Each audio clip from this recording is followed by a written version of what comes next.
Assalamualaikum warahmatullahi wabarakatuh. Baiklah, kita akan memulai perkuliahan kita, pertemuan keempat di mata kuliah pemrograman web 1, yaitu tentang komentar, teks formatting, dan tabel.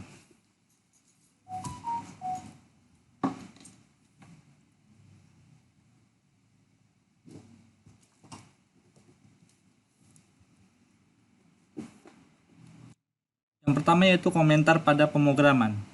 Komentar dalam pemrograman menjadi salah satu aspek yang penting agar skrip yang ditulis mudah untuk didevelop kembali atau juga dalam proses debugging. Untuk menulis komentar di source code itu berbeda di setiap bahasa pemrograman.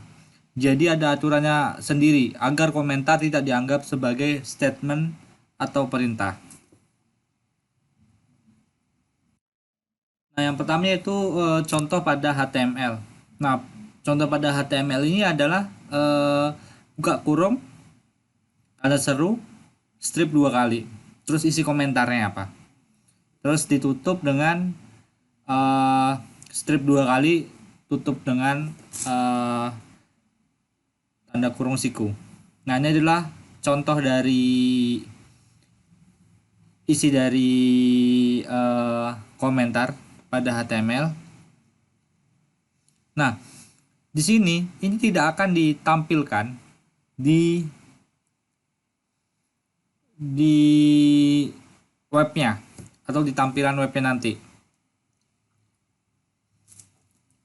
Tetapi ini akan menjadi komentar penting di skrip kalian, karena misalkan kalian lupa nih tentang sesuatu terkait dengan kode program ini apa sih, untuk apa sih gunanya ini. Kalau kemarin kalian hanya menuliskan programnya saja atau skripnya saja, nah kalau bisa besok-besok ketika ada tugas itu paling tidak ada komentar yang kalian tuliskan di sana. Misalkan tanda kurung, misalkan siku untuk tag paragraf misalnya. Nah, di bawah tag paragraf nanti setelah isinya kalian buat tag paragraf merupakan salah satu tag yang digunakan untuk menuliskan paragraf di web, misalkan seperti itu. Nah, jadi setiap ada tugas, setiap kalian nuliskan tag atau elemen itu kalian buat di bawahnya. Nah, yang kemudian adalah contoh di PHP. Nah, kalau di PHP ini ada 3.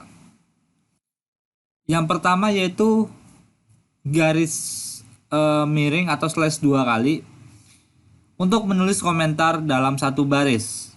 Nah, jadi kalau misalkan kita hanya satu baris, ya kita hanya menggunakan garis miring aja 2 kali atau tanda pagar. Nah, ini biasanya yang paling sering digunakan untuk menuliskan komentar oleh programmer. Kalau misalkan tadi codingnya itu menggunakan PHP, sering sekali menggunakan pagar daripada slash 2 kali.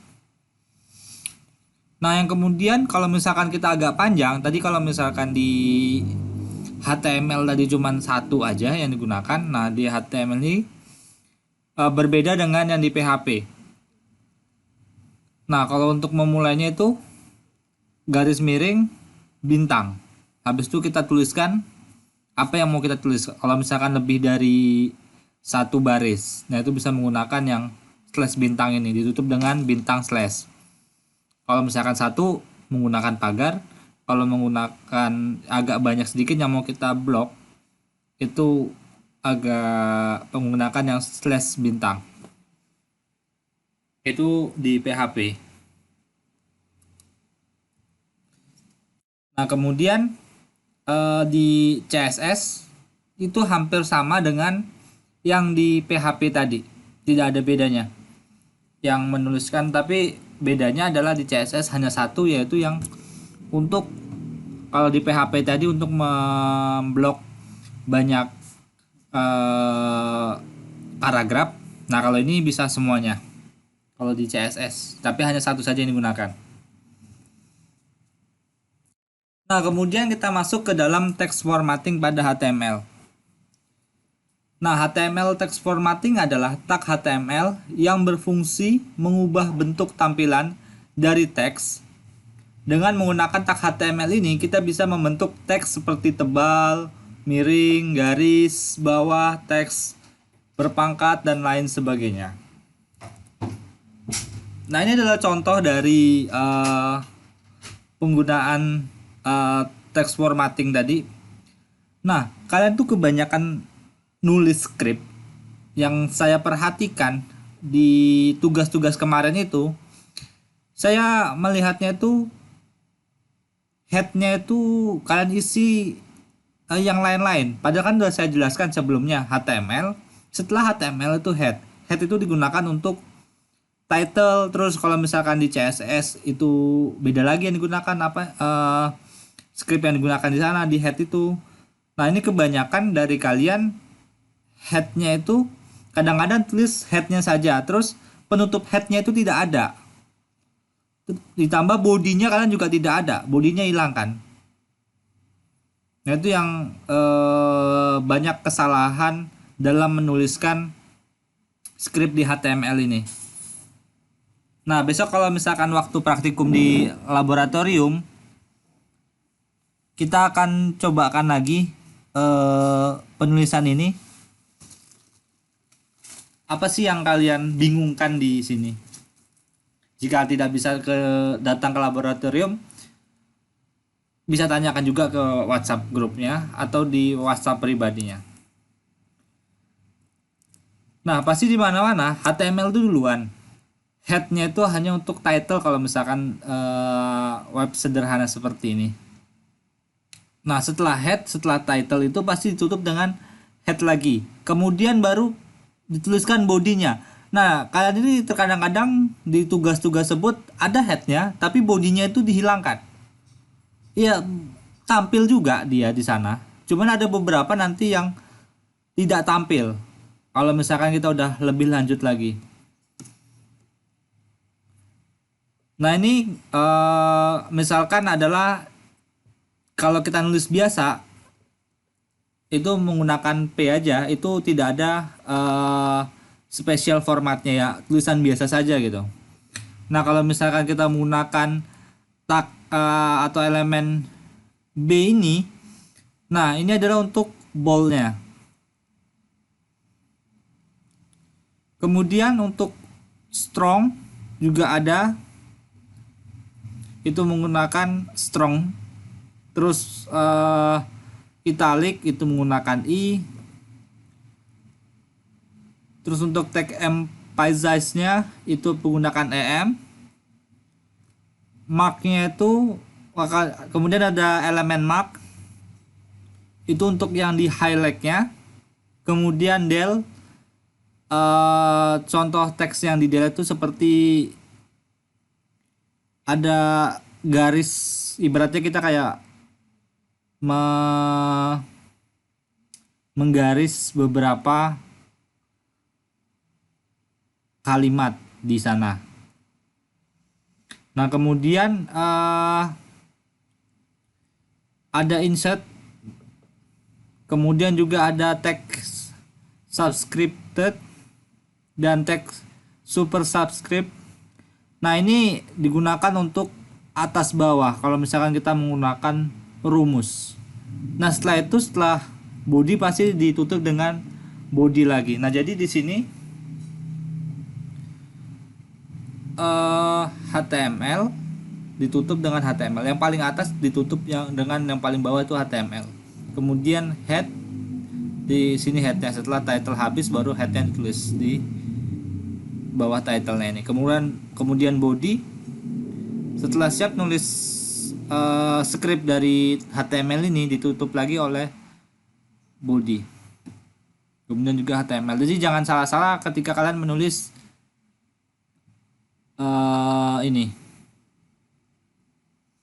menulis script dari HTML nih. Nah, yang kemudian adalah untuk penulisan heading. Nah, kita sering melihat heading ini di berita-berita.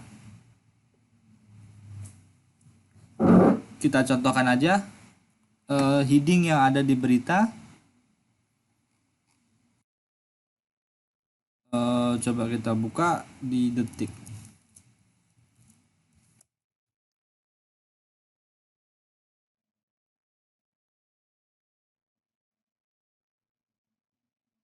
Nah, ini adalah heading.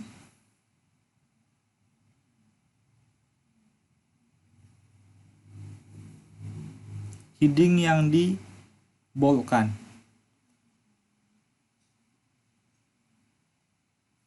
Nah, ini adalah beritanya. Di sini juga ada link-linknya. Jadi kalau misalkan mau nulis judul di sebuah tulisan di web ataupun HTML, itu kita menggunakan heading. Baru di bawahnya ya yang biasa saja gitu. Nah, yang kemudian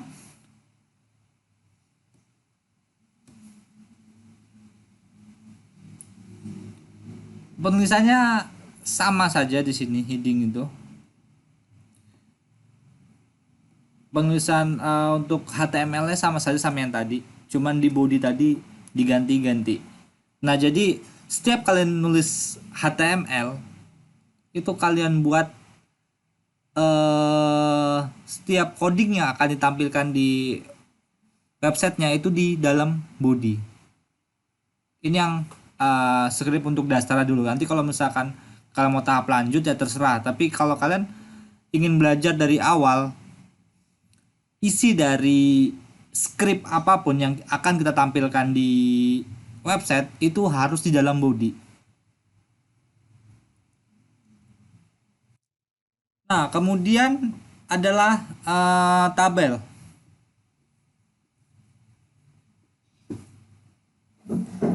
Salah satu cara atau format menampilkan informasi dalam web adalah dengan tabel. Tabel terdiri dari 4 unsur utama, yaitu ada baris, kolom, sel, dan garis.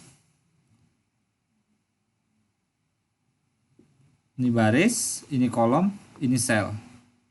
Garisnya yang ini. Ya, semua garis nih. Ini garis. Nah, satuan garis itu yang berdiri itu kolom, yang kesini itu adalah baris, dan yang menemukan baris, kolom, dan garis itu disebut dengan sel. Nah, untuk membuat tabel itu ada beberapa tag yang harus kalian ingat. Namun ada beberapa seperti Dreamweaver itu kalian tidak perlu mengingatnya karena tinggal tarik-tarik saja kalau di sana. Tapi kalau kalian membuat HTML murni atau web murni itu biasanya orang-orang lebih suka di yang tidak menggunakan desain karena lebih menantang. Itu ada beberapa programmer yang ya kawan saya juga lebih menantang katanya daripada di menggunakan Dreamweaver.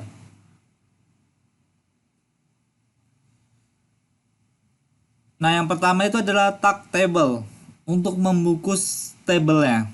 Kemudian ada teeth untuk membungkus bagian kepala table. Kemudian yang ketiga adalah tag T-body untuk membungkus bagian body dari tabel. Kemudian adalah tag TR atau table row untuk membuat baris. Yang kelima ada tag table head atau TH. Yang kelima ada TD atau table data untuk membuat sel. Kemudian yang keenam adalah tag TH atau table head untuk membuat judul pada header. Tag yang paling penting untuk diingat adalah tag table, TR, dan TD. Sementara tag yang lainnya adalah tambahan atau opsional, boleh digunakan, boleh tidak. Nah, itu adalah beberapa materi yang akan kita praktikumkan pada minggu ini. Nanti kalau misalkan kalian masih lupa ataupun ada yang ditanyakan, itu kan bisa langsung aja tanya ke saya pribadi ataupun bisa di grup atau ada kawan yang bisa membantu untuk mengatasi permasalahan-permasalahan yang kalian hadapi. Nah, jadi harus diingat sekali lagi, untuk menulis HTML ini 50% dari tugas yang saya terima itu adalah kebanyakan salah dalam menuliskan skrip HTML ini. Kemudian ada juga yang belum waktunya, itu seperti skrip PHP kayak eh, get, post, itu kan di PHP sebenarnya ya, walaupun di HTML bisa, tetapi itu lebih eh ke PHP ya, walaupun kalian lihat di internet tapi kalian harus baca juga itu tuh untuk PHP atau untuk HTML. Nah, kenapa dia ada get, ada post? Itu kan kita mengambil dari database-nya. Nanti kita akan belajar sedikit. Tapi untuk semester 3 ini kalau misalkan kalian udah belajar di eh, database, nanti saya akan cobakan untuk sedikit belajar di PHP untuk bagaimana membuat sebuah form ataupun membuat halaman login di sebuah web, indeksnya atau apanya gitu. Nah, bagaimana sih membuat login tersebut? Karena beberapa tugas itu saya lihat ada yang menampilkan itu, menampilkan form login gitu, yang sebenarnya itu adanya di PHP, tapi tidak masalah.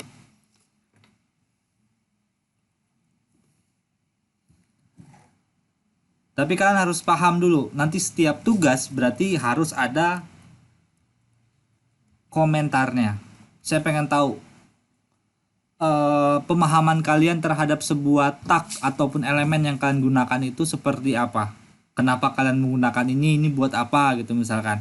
Nah, kalau misalkan yang kemarin kan itu karena tugas pertama ya, saya maklumin lah karena kita baru pertama kali belajar mengenal pemrograman web ini. Jadi kalau misalkan yang kedepannya setiap kalian menulis tag ataupun elemen itu wajib ada komentarnya, karena itu untuk mengetahui bahwasanya kalian tuh paham dengan apa yang kalian buat.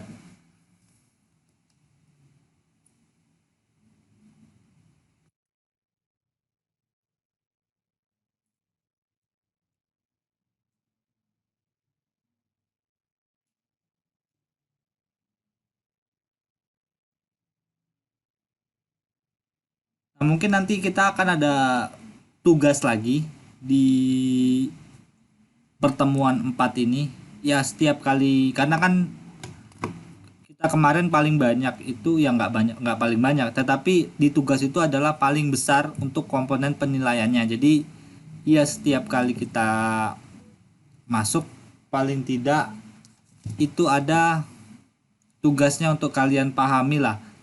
Misalkan kita belajar hari ini adalah belajarnya tentang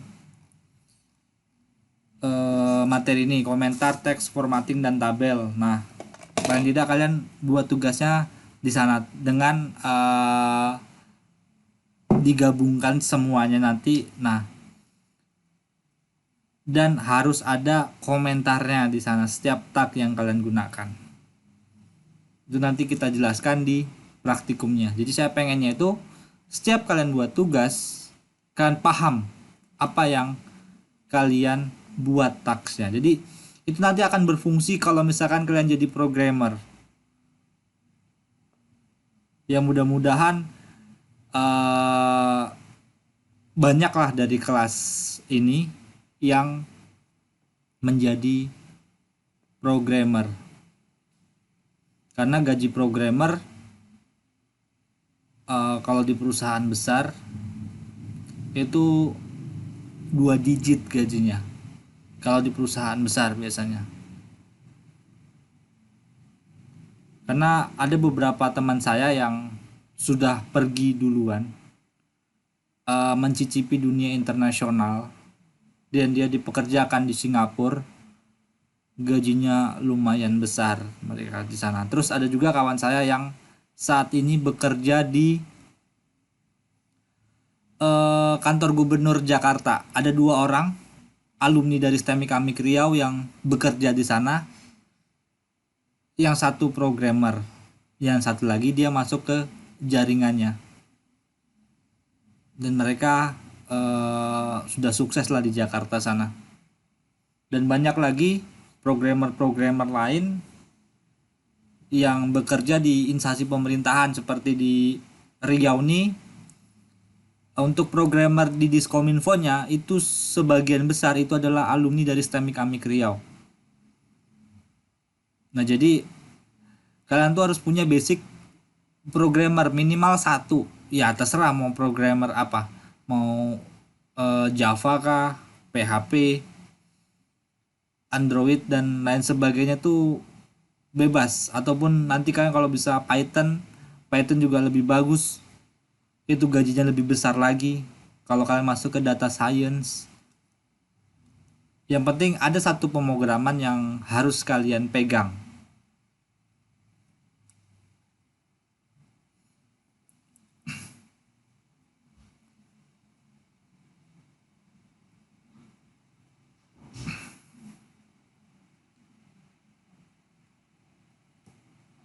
Nah untuk praktikum minggu ini eh saya berharap sih kalian datang ke kampus. Nanti saya akan pandu kalian dalam membuat ininya, HTML-nya. Tapi yang bisa saja. Kalau misalkan tidak bisa ya jangan dipaksakan juga kalian untuk datang ke kampus karena beresiko juga, masih COVID juga. Kalau misalkan kalian tidak bisa ya saya tidak memaksakan, cuman saya menyarankan bagusnya itu datang ke kampus. Tapi kalau tidak bisa, kalau kalian bisa di rumah ada perangkat yang bisa digunakan untuk kuliah, ya saya tidak masalah. Asal kalian bisa mengikuti perkuliahan saya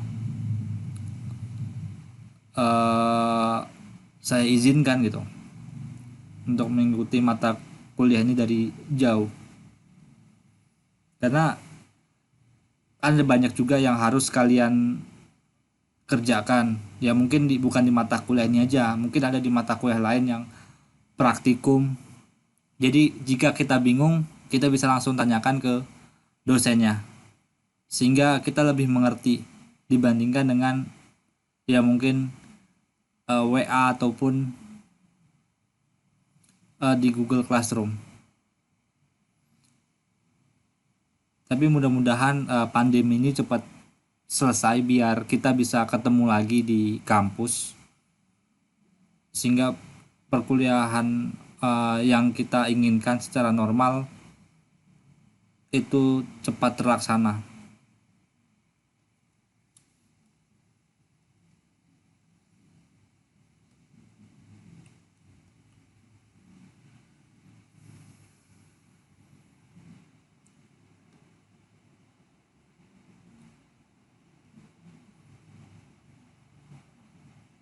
Nah, jadi nanti kalau misalkan kalian buat tugas di sini misalkan kalian menggunakan task P.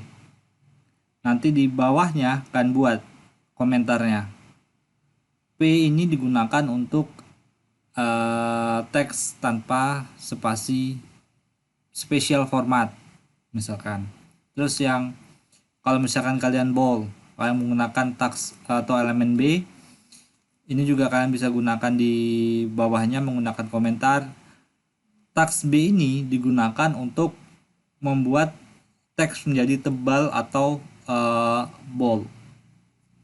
Nah, saya pengennya seperti itu nanti jika kalian membuat tugas-tugas. Oke,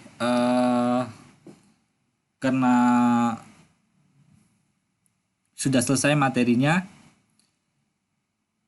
jika ingin ditanyakan nanti bisa ke WhatsApp group ataupun Google Classroom-nya karena materi ini akan saya diletakkan di Google Classroom ataupun kalian bisa langsung komentar di channel YouTube-nya. Oke, kita akhiri pertemuan hari ini untuk yang teori. Nanti kita akan lanjutkan di praktikumnya. Assalamualaikum warahmatullahi wabarakatuh.